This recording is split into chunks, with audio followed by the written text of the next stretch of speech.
हमने पढ़ा था, मतलब जो मैंने पिछली क्लास में आपको बताया था, दो चीज उसी पे निकल गए। ठीक है, राम का जो नाम था कैसे रखा गया, वो जो प्रोसेस होती है उसका इम्पोर्टेंस और वो चीजें मैंने आप लोगों को बताई। ठीक है, उसके बाद जो बात है उसके बाद का हमें पढ़ना था। ठीक है, राम की शिक्षा और राम का बचपन। देखो, जो राम का बचपन है, पैदा होने के बाद का जो समय है, उसके बारे में बहुत ज्यादा कहीं पर लिखा नहीं है। ठीक है, कि क्योंकि राम का जो बचपन है वो एक नॉर्मल राजकुमार की तरह लिखा। बचपन के बारे में जो लिखा गया वो सबसे ज्यादा किसके बारे में लिखा गया है? भगवान श्री कृष्ण के बाद, क्योंकि उनका हर एक दिन वैसा था। ठीक है, जिसको लिखा है राम का जो बचपन का जो टाइम था वो बहुत नॉर्मल था और एक सिंपल इंसान की तरह। अब अगर हम भगवान राम के बारे में जब सोचते हैं या उसको पढ़ते हैं, ठीक है, तो एक वर्ड यूज होता है, बहुत बार आपने सुना होगा, मर्यादा पुरुषोत्तम।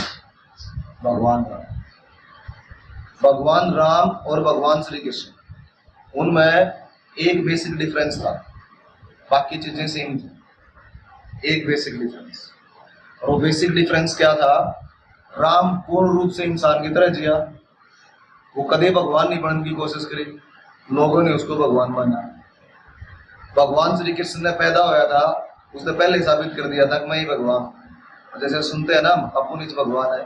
ठीक है, तो भगवान श्री कृष्ण ने पैदा होने से पहले ही बता दिया था कि मैं भगवान हूँ, और उन्होंने लोगों को हर रोज बताया कि मैं ही भगवान हूँ। ठीक है, ये दो डिफरेंस, ये मेन डिफरेंस है भगवान राम और भगवान श्री कृष्ण के जीवन। राम ने कभी कोई ऐसा काम नहीं करा जो एक इंसान नहीं कर सकता, और भगवान श्री कृष्ण ने हर रोज वो काम करे जो सिर्फ एक भगवान या परमेश्वर कर सकता है।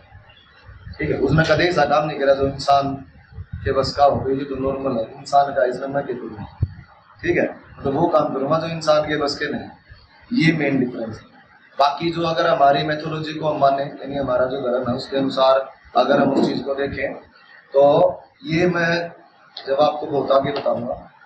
ठीक है, क्या होता है, जैसे हम जब पढ़ते हैं टोटल सिस्टम को, तो हमारे लाइफ में या कह लो जो हमारा जो शरीर होता है, जैसे रुपया जो होता है ना, रुपया, 1 रुपया, अब तो आप पढ़ते हो 1 रुपये में 100 पैसे होते हैं। ठीक है, अगर आप थोड़ा सा पहले चले जाओगे तो एक सेंटेंस यूज होता था, कई बार बात कहने का था कि 16 नहीं बात है। हो सकता है कभी आपने ये सेंटेंस सुना हो। अब धीरे धीरे इस तरह के जो सेंटेंस वो लुप्त होते जा रहे हैं। आप अपने पेरेंट्स से पूछोगे तो वो इस चीज से बोलते हैं दिल में नहीं कि ये तरह का आने या 16 नहीं बात। ठीक है, 16 नहीं बात का मतलब है ये बात 100% है सही। जो पहला रुपया था उसको 16 हिस्सों में डिवाइड किया जा रहा है। ठीक है, और एक आना पे जो हिस्सा बनाया करता वो आता 6.25 पैसे, 6.25 पैसे का बनाया करता एक आना, और 16 आने तक बनाया करता एक रुपया। ठीक है, और आने चला करके मतलब आने का पॉइंट आ रहा है, 1 आना 2 आने।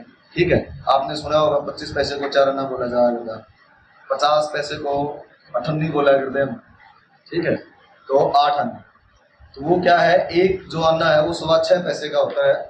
ठीक है, वो चीज। तो उसी प्रकार जो क्या होता है, धरती पर जो भी कुछ है, जीव निर्जीव, उन चीजों को हम 16 भागों में बांटते हैं। उसको हम कितने हिस्सों में बांट देते हैं? 16। और उनको बोला जाता है हमारे धर्म में 16 कलाएं। क्या बोलते हैं उनको? 16 कलाएं। ठीक है, अब जो निर्जीव वस्तुएं होती हैं, जैसे पत्थर है, मिट्टी है, ठीक है, उसमें भी एक कला होती है। और जो परमेश्वर है जिसने सब कुछ बनाया, जिसको हम भगवान विष्णु शिव बोलते हैं, उनमें होती हैं 16 कलाएं, मतलब पूर्ण परमेश्वर। समझ गए इस चीज को?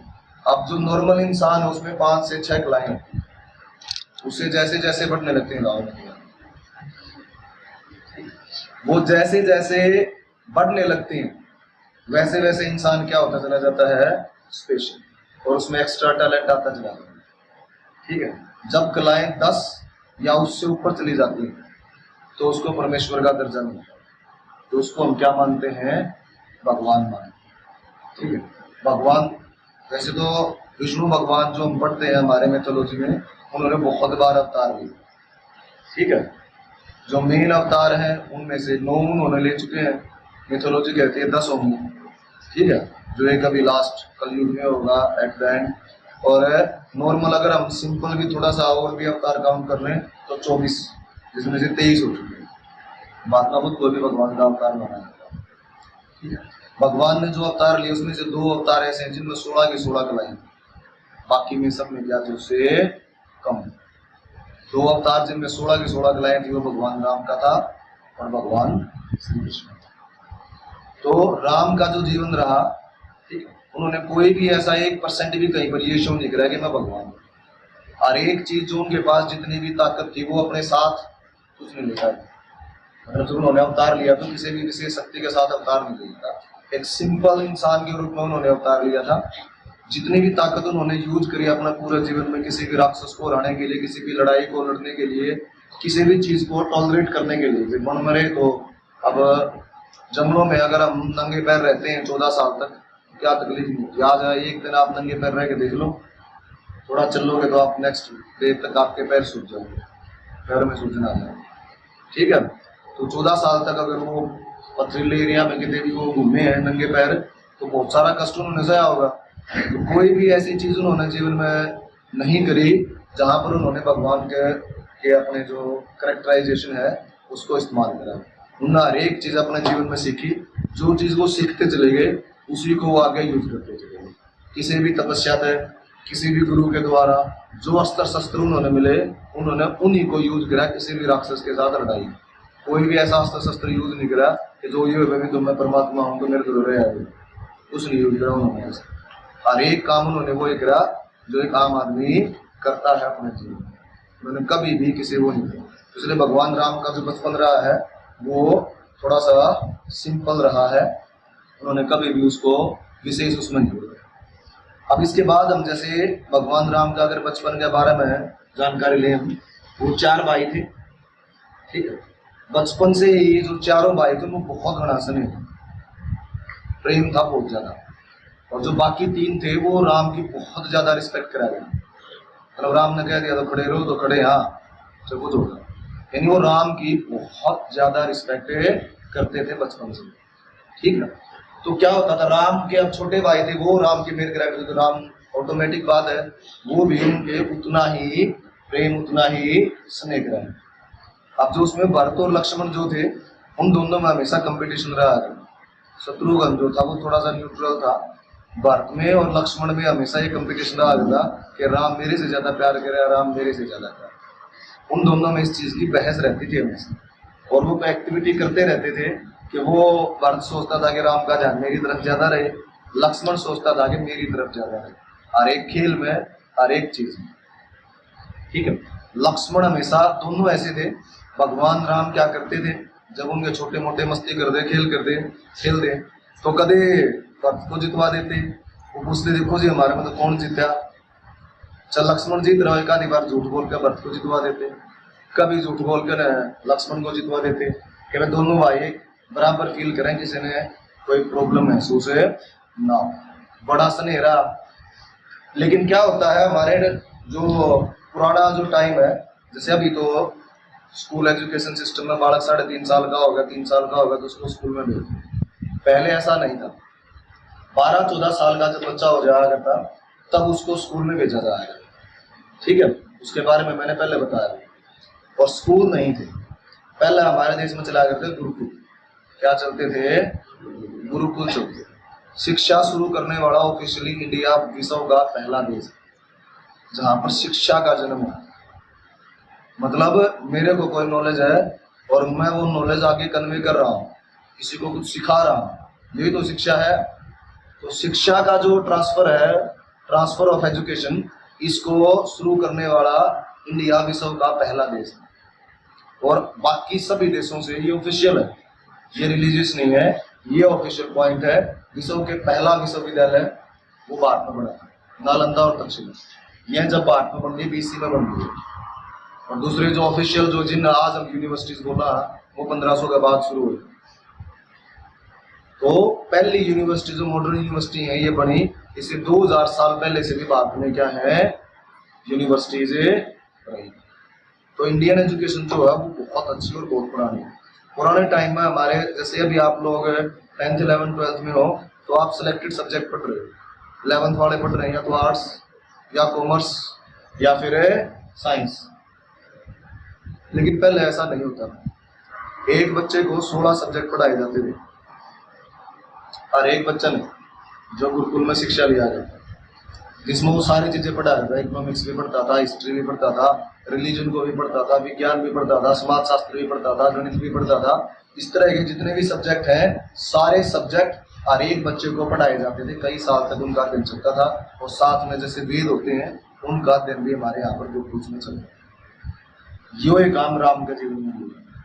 ठीक है, जब राम को स्कूल के लिए भेजा जाने लगा तो राम, जैसे मैंने आपको बताया था कि राम ऐसा नहीं है भाई नॉर्मल राजकुमार की तरह कि भाई माँ बाप की शादी हो गई कुछ साल बाद बच्चे पैदा हो गए, ऐसा नहीं। राम उसके पिता या माँ के जो माता पिता होंगे उनकी शादी के बहुत साल बाद पैदा हुए और वो मैं आपको बता चुका हूँ बड़ी मुश्किल से, समझ गए। उसके लिए उन्हें करना पड़ा, बहुत कुछ करना पड़ा तब जा रहे। तो जब इतने इंतजार के बाद कई बार किसी परिवार में बच्चा होता है तो उसमें मुँह ज्यादा हो जाता है। ठीक है, और दूसरा फिर बच्चा भी देखा जाता है भाई। तो राम यानी परमात्मा भगवान जिसके घर में था तो भगवान, ठीक है, परमात्मा है तो उसके चारों तरफ पॉजिटिविटी रहेगी, नेगेटिविटी के लिए कोई जगह है नहीं। तो भगवान राम में उसके माँ बाप का या सारे बच्चा में मुँह था भी बहुत ज्यादा। वो चाहते नहीं थे कि शिक्षा लेने खातर जाओ। जो राम की माताएं थी उन्हें सब ने क्या कि आप तो राजकुमार हो, गुरुदेव ने क्या दोनों घर आए आगे शिक्षा ले लेंगे। तो गुरुदेव वहां ले जाओगे वहां पर राम को शिक्षा देंगे। हम इतने साल तक, क्योंकि जब तक शिक्षा चलती थी बच्चे बीच में घर नहीं आ सकते थे। 8 साल 7 साल 10 साल जो उनका पीरियड हुआ करता गुरुकुल में, एक बार भी घर पर आना अलाउड है नहीं और घर वाले ने भी मिलना अलाउड नहीं था। अगर कोई इमरजेंसी है, ज्यादा जरूरत है तो पिता जाकर मिल सकते हैं, माँ को गुरुकुल में जाकर मिलना बिल्कुल भी अलाउड है नहीं। रीजन क्या था कि माँ की ममता हो, गुरुकुल में बच्चे ने कष्ट भी हो उसके। अगर माँ कई बार ये देखे कि मेरे बच्चे ने कष्ट होने लग रहा है क्योंकि वहाँ जिंदगी बड़ी अलग होती है, या बच्चा ने माँ दिख जाओ तो वो थोड़ा इमोशनल हो जाए, तो ऐसा ना हो कि वो उसके एजुकेशन में डिस्टर्बेंस क्रिएट करे। तो इसलिए माँ को गुरुकुल में जाना अलाउड नहीं होता था। पिता अगर जरूरी है तो आ जाए, नहीं तो उनको भी ज्यादा अलाउड नहीं होता था। तब तक बच्चे गुरुकुल में ही रहते। गुरुकुल की जो दूसरी तो कहा गया, लेकिन दशरथ ने समझाया नहीं। ऐसे तो है ना बोला इन आम पब्लिक की तरह नहीं रहोगे तो बोला राजा उनका घमंड आ जाएगा कि हम तो राजकुमार हैं। तो जब तक ये आम जीवन नहीं जीवेंगे तब तक इन राजा उनके इंपॉर्टेंस का पता नहीं चलेगा। पहले इन्हें आम जीवन जीना। तो बाकी विद्यार्थी जैसे शिक्षा लेते हैं और जैसे हमारे सारे पूर्वजान लिए है जरूरी है। ठीक है, सूर्य वंश इसको संभालने के लिए राजकुमार का ताकतवर होना जरूरी है। तो शिक्षा तो गुरुकुल में ही होगी। तो जी काल पाकर ने भी स्कूल में भेजना था उनको गुरुकुल में भेज दिया। गुरुकुल की प्रोसेस हमारे देश में क्या रहती थी कि भाई गुरुकुल में अब तो जैसे क्या आप स्कूल में फीस पे करते हो, जिस भी स्कूल की जितनी भी है, जिस भी स्कूल को आप सेलेक्ट कर रहे हो उसमें आप एक फीस एक अमाउंट पे करते हो, उसके बाद स्कूल आपको पढ़ाता है। पहले ये प्रोसेस नहीं होती थी, फीस नहीं होती थी किसी भी गुरुकुल में, कोई पैसा नहीं लिया करते माँ बाप कि आपने इतने पैसे दिए। बच्चा शिक्षा लेने चला गया, उसकी शिक्षा फ्री हो गई। तो फिर गुरुकुल चला कैसे करते भाई, इतने बच्चे वहां पर रहोगे, उनका खाना पीना और वो चीजें, उसके लिए गुरुकुल के ही बच्चे भीख मांगते। गुरुकुल में जितने बच्चे शिक्षा लिया करते वो सारे भिक्षा मांगा करते। ठीक है, भिक्षा भिक्षा के लिए रूल होता था कि कोई भी बच्चा अपने घर पर नहीं जाएगा। जैसे मैं भिक्षा मांगने के लिए जाऊंगा तो मैं अपने घर पे कभी भी भिक्षा मांगने के लिए नहीं जाऊंगा, बाकी मैं कहीं पर भी जा सकता हूँ भिक्षा। तो गुरुकुल के सारे विद्यार्थी भिक्षा मांग के लाते थे, जो चीज आती थी उसी को पकाया जाया करता, बनाया जाया करता और खाया जाए। अगर कभी कोई ड्रास्टिक कंडीशन आ जाए किसी राज्य में, देश में, स्टेट में, तो जो राजकोष होया करता उससे थोड़ी बहुत मदद गुरुकुल की कर दी जाए। राजा का फर्ज होया करता कि गुरुकुल में सारे विद्यार्थी ठीक शिक्षित, क्योंकि वो राज्य के तो काम आऊंगे, लेकिन वो भी बहुत कम इमरजेंसी कंडीशन में यूज होया करता। नहीं तो सारे विद्यार्थी अपने एरिया से या कहीं से भी भिक्षा मांग के लाते थे और उसी से गुरुकुल चला गए। गुरुकुल की साफ सफाई, खाना बनाना, वो सारे काम विद्यार्थी करते थे। किसी भी चीज के लिए नौकर नहीं हुआ करते थे। ठीक है, जैसे अब अपने स्कूल में पीएन से तो ऐसा नहीं था कि भाई कहीं पर भी पीएन है या नौकर है, ये प्रोसेस किसी भी गुरुकुल में नहीं। गुरुकुल के सारे काम कौन करेगा? वहां के विद्यार्थी करेगा। वहां पर जो शिक्षक हुआ करते 1 या 10, उनका काम हुआ करता सभी चीजों की देख रेख करना, ठीक है, उनको सिखाना कि सफाई कर रहे हैं, शिक्षक नहीं करेगा, शिक्षक बता हुआ इसको ऐसे नहीं, इसको ऐसे, खाना ऐसे नहीं ऐसे बना, ठीक है। जो भी वहां पर काम होते थे, शिक्षक का काम हुआ करता हर एक चीज बच्चे को बताना और सिखाना, वो सही हो या गलत हो, सारे काम कौन करा करता? बच्चे ही करा। और हर एक बच्चे के लिए उसके गुरु का जो आदेश है वो सही हो या गलत हो, ये सोचना ही नहीं होगा, उस आदेश का पालन करना होगा। कि गुरु की जो मतलब माँ बाप जो उनको सिखा के भेजा करते वो क्या था कि आज से गुरु ही तुम्हारे माता पिता है, जो उन्होंने कह दिया वो फाइनल, मतलब उसमें न एक्सक्यूज की जगह है, न बट, न किंतु, न परंतु, इन बातों के लिए कोई भी जगह नहीं है। उसने जो कहा है उस चीज को पूर्ण रूप से क्या करना है? आपने फॉलो करना है। जब शिक्षा पूरी हो जाती थी तो शिक्षा पूरी होने के बाद क्या होता था? एक समारोह आया करता जिसको हम बोलते हैं दीक्षांत समारोह। क्या बोला जाया करता उसको? दीक्षांत समारोह, जिसको आज के टाइम पर आप फेयरवेल पार्टी बोलते हैं, ठीक है। वो उसी चीज की एक बहुत ज्यादा मॉडिफाइड फॉर्म है, ठीक है, बदलाव के बाद। लेकिन पहले होता था दीक्षांत समारोह। दीक्षांत समारोह में क्या होता था? जितने भी बच्चे हैं, जैसे उन्होंने भी शिक्षा पूरी होगी इन बच्चों की, तो शिक्षा पूरी होने के बाद उनको क्या किया जाया करता? गुरु दक्षिणा मांगी जाया करती, ठीक है। अब गुरु दक्षिणा कई बार गुरु अपनी तरफ से भी मांग लिया करता, नहीं तो शिष्य पर भी छोड़ दिया करता कि जो आप गुरु दक्षिणा के रूप में देकर जाना चाहते हो वो आप देकर जा सकते हो। अब उसके बदले में वो कुछ भी ले लेंगे, या कोई भी भेंट वो अपने गुरु को दे सकते, ठीक है। जैसे वैसे रामायण की बात चल रही है, पर इसमें एक छोटा सा एग्जाम्पल है, महाभारत से है वो, ठीक है। जैसे द्रोणाचार्य ने गुरु दक्षिणा मांगी थी, द्रोणाचार्य ने गुरु दक्षिणा मांगी थी, तो एकलव्य से मांगी थी, उसका अंगूठा मांग लिया था, ठीक है। और दूसरा कौरवों और पांडवों से मांगी थी कि राजा द्रुपद को बंदी बना के लाओ, मेरी यह गुरु दक्षिणा, ठीक है। तो उसमें जब उसने कौरवों को बोला, एकलव्य का तो बड़ा चैप्टर है, कभी बाद में बात करेंगे, तो उसने जब बोला, मतलब दीक्षांत समारोह हुआ था, दीक्षांत समारोह में द्रोणाचार्य को बुलाया गया, बोला जी आपने गुरु दक्षिणा की चाहिए राज्यसभा, सारे कौरव पांडव बैठे थे, तो उन्होंने कहा बोले मेरी तो एक की गुरु दक्षिणा है जी, द्रुपद को बंदी बना लो। भीष्म ने और धृतराष्ट्र ने कहा ठीक है भाई भेजो सेनाएं, द्रुपद पर आक्रमण करो और उसने बंदी बना के लाओ। द्रोणाचार्य बोला बोले जी रुको, बोला नू हो गया, बोला द्रुपद बंदी बनाना हो, बोला मेरा आगे द्रुपद क्या है, वहां भी जाऊंगा एक लाई बंदी बना लूंगा, मार भी सकता हूँ उसको, द्रुपद मेरे से ताकतवर थोड़ी था भी नहीं। द्रोणाचार्य से ताकतवर भगवान श्री कृष्ण को छोड़ दिया जाता, महाभारत में 2 आदमी थे, कर्ण और भीष्म। कर्ण और भीष्म के अलावा द्रोणाचार्य के बराबर का कोई भी योद्धा नहीं, अर्जुन भी नहीं था, द्रोणाचार्य बहुत ताकतवर। लेकिन मना तो गुरु दक्षिणा है ना, मेरे जो शिष्य हैं 105, 5 पांडव और 100, इन पर मांगी है, अगर इनका बस की तो दे दो, नहीं तो कोई बात नहीं, मैं दूसरे शिष्य उठाऊंगा, उन्हें पढ़ाऊंगा, फिर उनको यह गुरु दक्षिणा मांगूंगा। मैंने तो सुना था कुरुवंश का जो खून है वो बड़ा ताकतवर है और वो मेरा काम करते हैं, बोले इसलिए मैंने इनको शिक्षा दी है। तो धृतराष्ट्र रोने लगे, बोले जी मेरे बच्चे तो ये बच्चे हैं, एक शिक्षा ली है, द्रुपद तो बहुत ताकतवर राजा है, ये है वो, ये कैसे करें? बोले जी कोई बात नहीं, मेरा कोई लड़ा नहीं, मैं गुरु दक्षिणा का जो वो होता है सिस्टम, उससे फ्री करता हूँ, लेकिन अगर गुरु दक्षिणा चाहिए तो इन पे चाहिए और यही चाहिए, तो मैंने चाहिए नहीं कुछ, मैं न वचन तमुक्त। फिर दुर्योधन बोला ना जी गुरु दक्षिणा आपने यह मांग ली तो फिर यह दिया। तो जब 105 थे वहीं इकट्ठे चलने लगे दुर्योधन, तो फिर दुर्योधन था, उसने युधिष्ठिर को मना कर दिया, नहीं काम नहीं, मैं अकेला ही बतेगा। उसने युधिष्ठिर को मना कर दिया, तारी पांचवा की मदद नीचे, क्योंकि उनका विरोध था आपस में, तो पांडवों को नहीं लेके गया, उसने अकेले आक्रमण कर दिया और द्रुपद ने 100 के 100 भाइयों को बंदी बना लिया। बाद में जब 100 के 100 भाइयों को बंदी बना लिया और द्रुपद की इच्छा थी कि भीष्म आके मेरे सामने घुटने टेके, तो जो भीष्म को हराकर अपना वर्चस्व स्थापित करना चाहता था पूरे भारत से, और उसने संदेश भेजा कि तेरे 100 के 100 राजकुमारों ने मौत के घाट उतारूंगा, या तो आगे घुटने टेक भीष्म। अब बेरा पटा के 100 राजकुमार लड़न गए थे तो बंदी बना लिए, लेकिन काम तो बाकी था। भीष्म को बड़ा गुस्सा आया, फिर अर्जुन होना क्या ना, अब हमारा काम होना रह है। फिर वो 5 पांडव गए थे और उन्होंने द्रुपद को हरा कर और बंदी बना दिया और लाकर उसका आगे डाल दिया था द्रोणाचार्य का। उसका विरोध था उससे, उसको फिर कभी डिस्कस करना कराएंगे। लेकिन ये बात गुरु दक्षिणा की है, ठीक है। तो गुरु दक्षिणा की एक प्रोसेस होती थी। मैंने आपको जो ये बताया है, ये एक आउटलाइन बताई है हमारे गुरुकुल शिक्षा के बारे में। तो ये हमारे गुरुकुल के अंदर या शिक्षा का पहले सिस्टम होता था, जो कि आज बहुत ज्यादा बदल चुका है। आप लोगों ने पता है अब क्या है और पहले क्या था, वो मैंने आपको बता दिया, ठीक है। लेकिन पहले वाला जो सिस्टम था वो बड़ा अच्छा हुआ।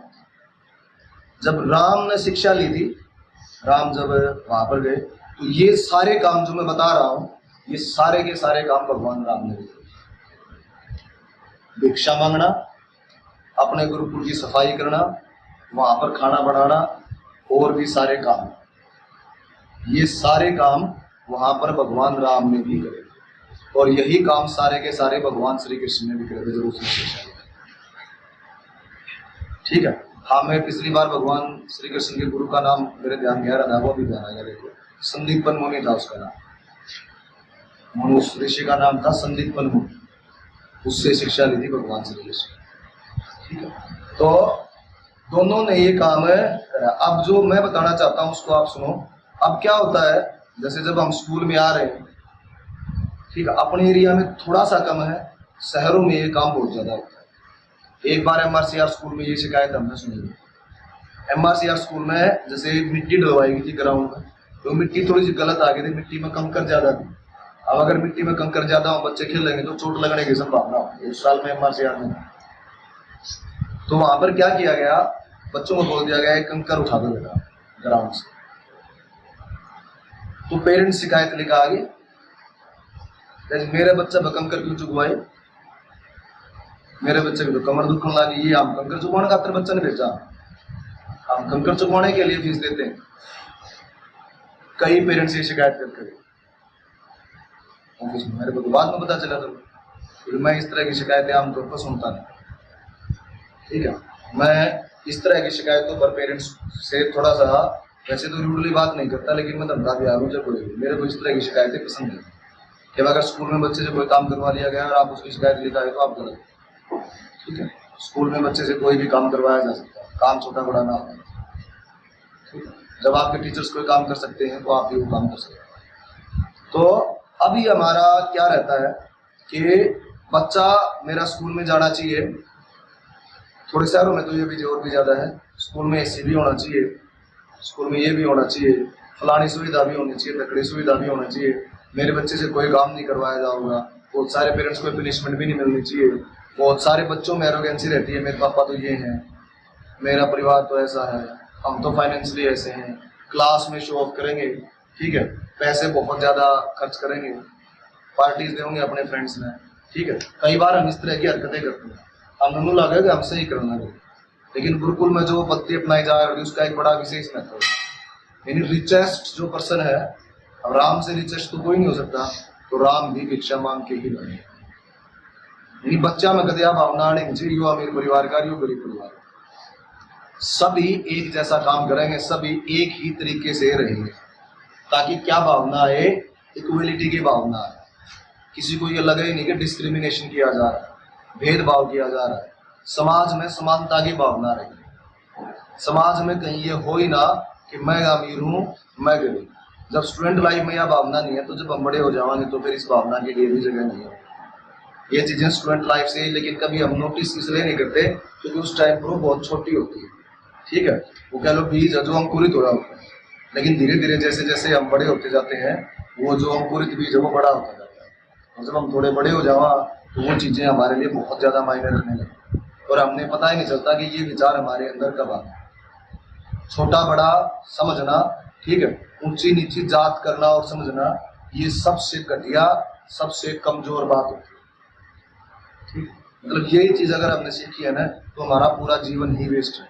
और वो होना मतलब हमने फिर जीवन में कुछ नहीं सीखा, ना हम पढ़े, ना हम स्कूल में गए, ना हमने घर पर कोई शिक्षा ली, ना हमने अपने मास्टर को कोई शिक्षा ली, अपने जीवन में कुछ। जब हमने ये समझ लिया कि ये गरीब है या अमीर है, या फलानी कास्ट से मैं फलानी कास्ट से, मैं सुपीरियर या इंफीरियर, मतलब उस दिन आप है ना सबसे रेडिकुलस बिहेवियर है वो जीवन, जब आपका क्लासमेट है या आपका स्कूलमेट है तो फिर ये चीजें आए कहाँ से? इससे भी अलग बात ये है, स्कूल को भी छोड़ो, आप भी इंसान हो, वो भी इंसान हो। तो जब दोनों ही हम इंसान हैं तो फिर छोटा बड़ा, ऊंची जात नीची जात, ये जो चीजें आती हैं सबसे गलत चीज होती है। और हमारे देश में समस्याओं की जड़ है ये चीज, ठीक है, भेदभाव जो हमारी गवर्नमेंट करती है। और गवर्नमेंट करती है और हम गवर्नमेंट को करने देते हैं। गवर्नमेंट ये काम करती है और हम गवर्नमेंट को ये काम है करने देते हैं। बड़े बड़े गवर्नमेंट ऑफिस में लॉबी बनती है, कास्ट वाइज, ठीक है, कम्युनिटी वाइज। अभी तो इस तरह का भी बिहेवियर है बहुत सारे ऑफिस में कि मैं कोई काम के लिए गया हूँ तो सामने वाला ये पता करने की कोशिश करता है मेरी कास्ट क्या है। कास्ट देख के फिर वो ये डिसाइड करता है कि मेरा काम करना है या नहीं है। कि मैं उसकी कास्ट से बिलोंग करता हूँ तो मेरा काम वो थोड़ा सा इजीली कर देगा। अगर मैं उसकी कास्ट से बिलोंग नहीं करता हूँ तो मेरे को थोड़ा चक्कर कटवा होगा, मेरे को थोड़ा परेशान करने की कोशिश करेगा। इस तरह की चीजें बहुत ज्यादा जगह, इवन प्राइवेट सेक्टर में भी ये चीजें आना शुरू हो गई। और ये बड़ी बड़ी घटिया और बड़ी गलत चीज है कि हम कास्ट या रिलीजन या फिर हम फाइनेंशियल स्टेटस के आधार पर किसी को इवेलुएट करते हैं, ठीक है, और उसके आधार पर हम उसके साथ दोस्ती दुश्मनी या कंपटीशन ये बातें महसूस करते हैं। ये बेटा जीवन में है ना सबसे गलत और बुरी चीज होती है।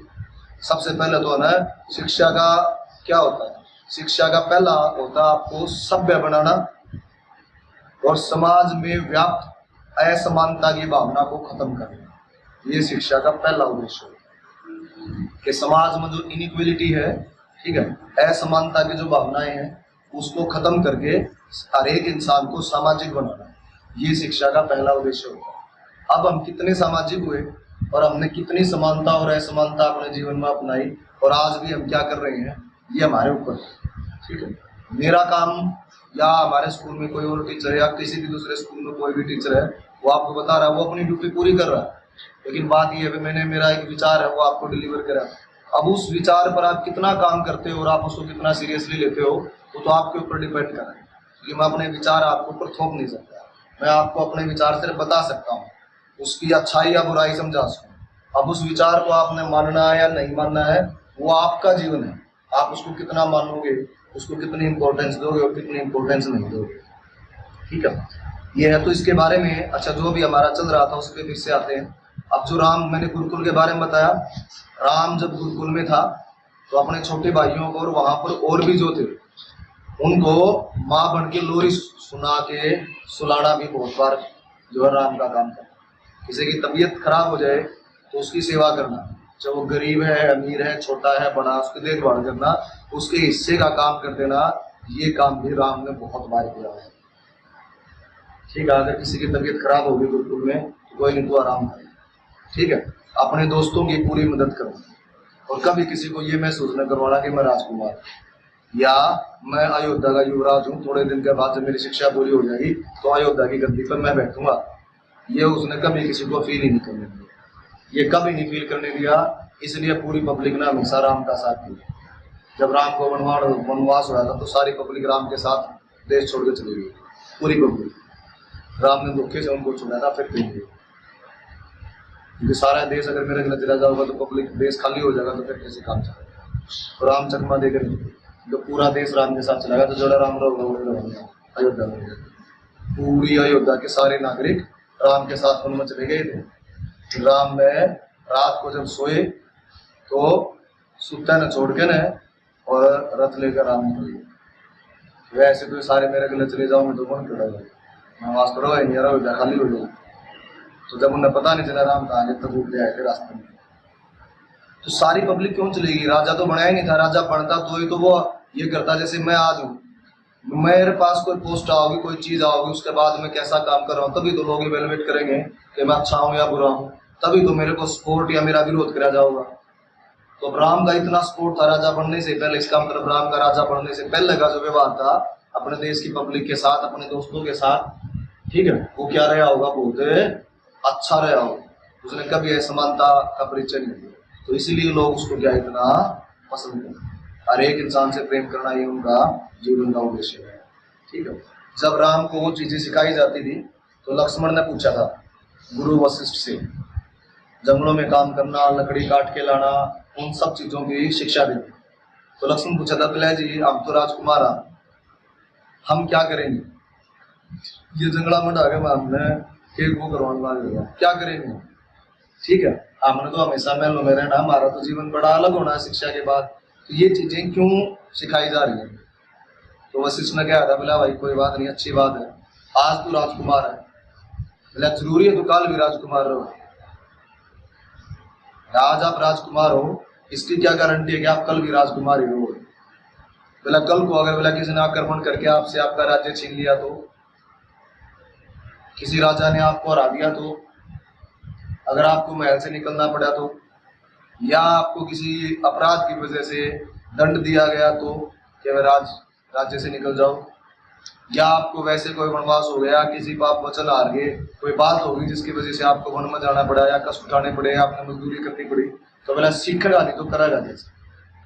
फिर उसका ये था कि ये चीजें जो है, ये चीजें हमें क्यों सिखाई जा रही, तो ये उत्तर दिया। और बाद में जब वन में थे, ठीक है, तब लक्ष्मण में उस बात का एहसास हुआ था और राम को वो चीज बताई गई कि बोला मेरा आज समझ में आ गई, गुरुदेव ने जो सिखाया था ना वो बातें बड़ी काम थी। जीवन में कोई भी बात कभी भी काम आ सकती है, हर एक परिस्थिति के लिए हमें हमेशा क्या रहना चाहिए, तैयार रहना चाहिए। तो ये राम के स्कूल का जीवन था जिसके बारे में मैंने आपको बताया। वैसे राम ने अपने गुरु की हमेशा आज्ञा का पालन करा, कभी भी उसमें से किसी भी बात को मना नहीं, जो भी उन्होंने राम को सिखाया। ठीक, बाकी चीजें तो जब साइंस पढ़ते मैं बता ही चुका हूँ। रामायण जब आप पढ़ोगे तो उसमें बहुत सारी वो बातें लिखी मिलेंगी जो मॉडर्न साइंस में लिखी होती है, जो राम को वशिष्ठ के द्वारा पढ़ाई गई। जैसे कि एक एटम की डिस्कवरी है। एटम आप लोगों ने जो भी अभी 10th में हो तो आप सब ने पढ़ा क्या होगा एटॉमिक स्ट्रक्चर में, 10th ऑनवर्ड्स हो आप सारे, के एटम की डिस्कवरी जॉन डाल्टन ने करी थी। ठीक है, दो एटम जुड़ते हैं तो मॉलिक्यूल बनता है, पहले डाल्टन आया होगा, बाद में किसी ने ये बताया होगा दो या दो से ज्यादा एटम जुड़ेंगे तो क्या बनेगा, मॉलिक्यूल। ये चीजें ये तो सन 1800 के बाद की बातें हैं। डाल्टन 1800 के बाद हुआ, तो सारी जो प्रकरण है सन 1800 के बाद का है। रामायण को अगर मैं पुस्तकें मान लूँ, भाई बहुत सारे लोग हैं जो सही नहीं मानते, मैं किसी के साथ बगैर बहस के मान लो चलो रामायण एक लिखी हुई पुस्तक है, हिस्ट्री का पार्ट नहीं है, तो भी रामायण 3-4 हज़ार साल पहले लिखी हुई पुस्तक है। ठीक है, ये हिस्टोरिकल फैक्ट है जिसने सारी दुनिया माना है कि 3-4 हज़ार साल पहले एक पुस्तक है जो जिसकी रचना करेगी, जो रामायण है, वाल्मीकि रामायण। तो 3-4 हज़ार साल पहले जब पुस्तक लिखी उसमें वाल्मीकि ने लिख रखा था कि वशिष्ठ राम को समझा रहा था एटम और मॉलिक्यूल के बारे में। एटम को हिंदी में परमाणु बोलते हैं, ठीक है, और मॉलिक्यूल को हिंदी में अणु बोलते हैं। तो जब आप वाल्मीकि रामायण पढ़ोगे तो उसमें आपने साफ साफ शब्द में जाने लगा कि जब जो बातें डाल्टन ने कही वो वशिष्ठ ने रामा कभी भी 4 हज़ार साल पहले लिखी और पुस्तक के अनुसार।